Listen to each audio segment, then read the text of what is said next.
Salut à tous! L'une des grandes questions de la géologie est celle du temps. Quel est l'âge de la Terre et comment dater les événements qui s'y sont déroulés? Pour le savoir, nous allons voir ensemble le principe d'une méthode qui permet de dater des roches, des fossiles ou de situer dans le temps des phénomènes géologiques très anciens. La méthode de datation absolue. Pour évaluer une durée, rien ne vaut un bon chronomètre. Les scientifiques en ont trouvé un qui fonctionne avec des éléments radioactifs découverts à la fin du 19e siècle par Henri Becquerel et Marie Curie.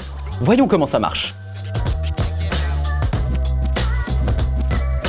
Tout système, être vivant ou roche, contient au moment où il cesse d'échanger avec son environnement des éléments radioactifs qui se désintègrent au cours du temps.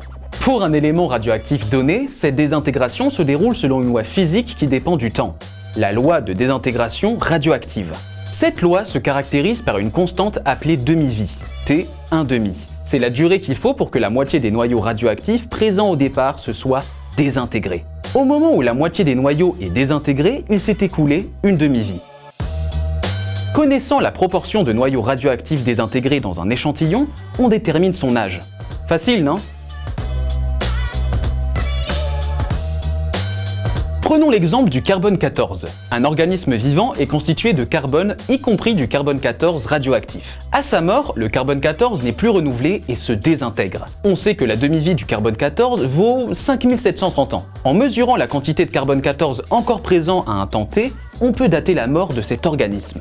Grâce à cette méthode, on sait que le charbon utilisé pour peindre la grotte de Lascaux a été brûlé il y a environ 18 000 ans.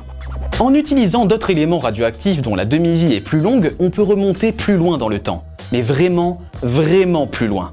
Ainsi, vers 1910, Arthur Holmes étudie une roche norvégienne de la période du Dévonien qu'il date de 370 millions d'années environ. De même, on sait que les roches les plus vieilles de notre planète se sont formées il y a plus de 4 milliards d'années.